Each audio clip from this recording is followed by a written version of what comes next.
J'ai pas trouvé le job de mes rêves, je l'ai fait. Je m'organise comme je veux, j'ai l'esprit libre, je me sens pas oppressée. Et contre toute attente, aujourd'hui, je gagne à peu près 3 fois ce que je gagnais en tant que salariée. Camille a travaillé 10 ans dans le secteur public et l'univers des collectivités territoriales, un milieu politique fait de jeux de pouvoir qui avait fini par la lasser. Alors, lorsqu'on lui propose un poste de responsable marketing en cabinet de recrutement, elle y voit la chance de sa vie. Pourtant, c'est l'enfer qu'elle va connaître. Une expérience qui va la forcer à se réinventer.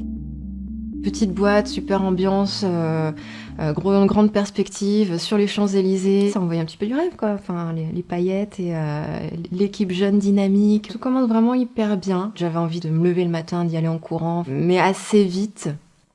Très vite même. Il y avait une volonté en fait de créer une scission entre les équipes et moi, de m'avoir un petit peu comme un objet qui va servir de tampon, de punching ball quasiment, et puis de fusible en fait, entre les équipes et la direction. On organisait au moins une réunion par semaine, une grande réunion par mois.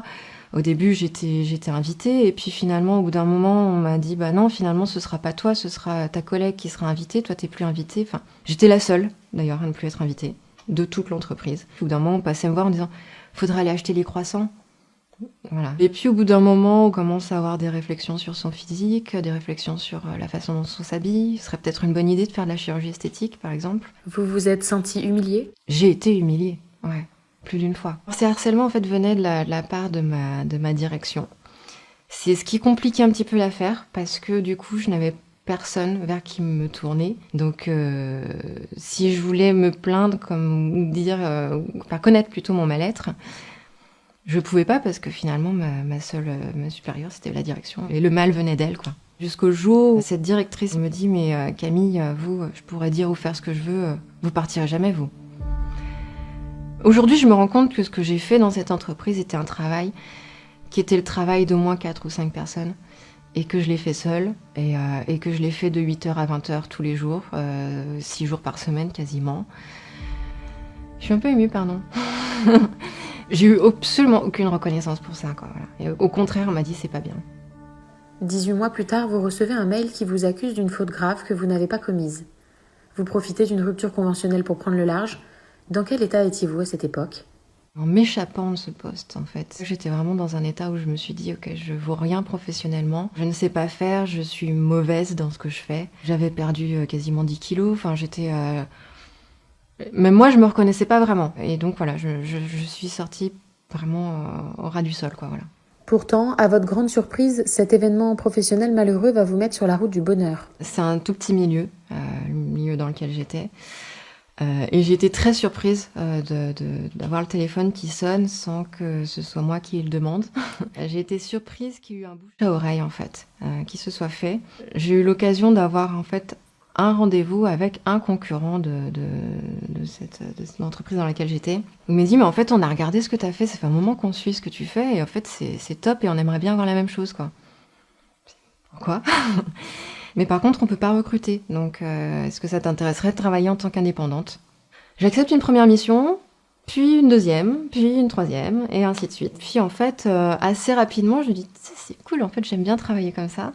Et depuis, ça s'arrête pas. Et aujourd'hui, je suis full-time freelance. Et contre toute attente, aujourd'hui, je gagne même très bien ma vie. C'est-à-dire que je gagne à peu près 3 fois ce que je gagnais en tant que salariée. À présent, votre vie professionnelle est transformée. Comment vous sentez-vous aujourd'hui ? J'ai pas trouvé le job de mes rêves, je l'ai fait. Je m'organise comme je veux, j'ai l'esprit libre, je me sens pas oppressée. Au début, quand on est en CDI, on se dit c'est bien tranquille, j'y vais le matin, je repars le soir, j'ai mes congés payés, je me pose pas de questions, je fais ce qu'on me demande de faire. Là, ça implique vraiment de mettre les mains dans le cambouis et d'oser se dire c'est moi qui vais impulser, c'est moi qui vais donner la politique de mon entreprise, c'est moi qui vais lancer les projets.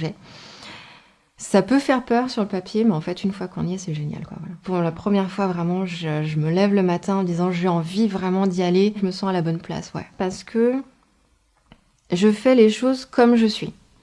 Voilà. C'est-à-dire que je joue plus un rôle en entreprise, je suis plus en représentation toute la journée. Je fais comme je suis, voilà. Donc je suis à la bonne place.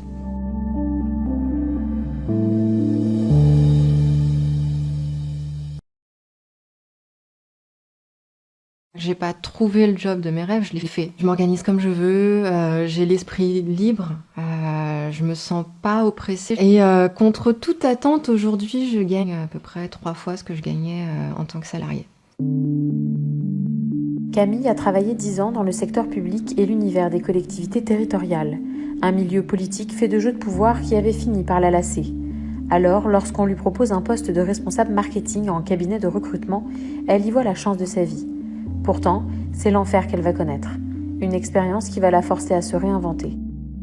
Petite boîte, super ambiance, grande perspective, sur les Champs-Élysées. Ça envoyait un petit peu du rêve, quoi. Enfin, les paillettes et l'équipe jeune, dynamique. Tout commence vraiment hyper bien. J'avais envie de me lever le matin, d'y aller en courant, mais assez vite. Très vite même. Il y avait une volonté en fait de créer une scission entre les équipes et moi, de m'avoir un petit peu comme un objet qui va servir de tampon, de punching ball quasiment, et puis de fusible en fait, entre les équipes et la direction. On organisait au moins une réunion par semaine, une grande réunion par mois. Au début, j'étais invitée, et puis finalement, au bout d'un moment, on m'a dit, bah non, finalement, ce sera pas toi, ce sera ta collègue qui sera invitée, toi, t'es plus invitée. Enfin, j'étais la seule, d'ailleurs, à ne plus être invitée, de toute l'entreprise. Au bout d'un moment, on passait me voir en disant, faudrait aller acheter les croissants. Voilà. Et puis, au bout d'un moment, on commence à avoir des réflexions sur son physique, des réflexions sur la façon dont on s'habille. Ce serait peut-être une bonne idée de faire de la chirurgie esthétique, par exemple. Vous vous êtes sentie humiliée ? J'ai été humiliée, ouais. Plus d'une fois. Ces harcèlements en fait venaient de la part de ma direction. C'est ce qui compliquait un petit peu l'affaire parce que du coup je n'avais personne vers qui me tourner. Donc si je voulais me plaindre ou dire, connaître plutôt mon mal-être, je pouvais pas parce que finalement ma supérieure c'était la direction et le mal venait d'elle quoi. Jusqu'au jour où cette directrice me dit mais Camille, vous, je pourrais dire ou faire ce que je veux, vous partirez jamais vous. Aujourd'hui, je me rends compte que ce que j'ai fait dans cette entreprise était un travail qui était le travail d'au moins 4 ou 5 personnes et que je l'ai fait seule et que je l'ai fait de 8h à 20h tous les jours, 6 jours par semaine quasiment. Je suis un peu émue, pardon. J'ai eu absolument aucune reconnaissance pour ça, quoi. Voilà. Et au contraire, on m'a dit c'est pas bien. 18 mois plus tard, vous recevez un mail qui vous accuse d'une faute grave que vous n'avez pas commise. Vous profitez d'une rupture conventionnelle pour prendre le large. Dans quel état étiez-vous à cette époque ? En m'échappant de ce poste, en fait. J'étais vraiment dans un état où je me suis dit, ok, je vaux rien professionnellement, je ne sais pas faire, je suis mauvaise dans ce que je fais. J'avais perdu quasiment 10 kilos, enfin j'étais... Même moi, je me reconnaissais pas vraiment. Et donc voilà, je suis sortie vraiment au ras du sol, quoi, voilà. Pourtant, à votre grande surprise, cet événement professionnel malheureux va vous mettre sur la route du bonheur. C'est un tout petit milieu, le milieu dans lequel j'étais. Et j'ai été très surprise d'avoir le téléphone qui sonne sans que ce soit moi qui le demande. J'ai été surprise qu'il y ait eu un bouche à oreille en fait, qui se soit fait. J'ai eu l'occasion d'avoir en fait un rendez-vous avec un concurrent de cette entreprise dans laquelle j'étais. Il m'a dit mais en fait on a regardé ce que tu as fait, ça fait un moment qu'on suit ce que tu fais et en fait c'est top et on aimerait bien avoir la même chose quoi. Quoi ? Mais par contre, on peut pas recruter. Donc, est-ce que ça t'intéresserait de travailler en tant qu'indépendante ? J'accepte une première mission, puis une deuxième, puis une troisième, et ainsi de suite. Puis en fait, assez rapidement, je me dis, c'est cool, en fait, j'aime bien travailler comme ça. Et depuis, ça s'arrête pas. Et aujourd'hui, je suis full-time freelance. Et contre toute attente, aujourd'hui, je gagne même très bien ma vie. C'est-à-dire que je gagne à peu près 3 fois ce que je gagnais en tant que salariée. À présent, votre vie professionnelle est transformée.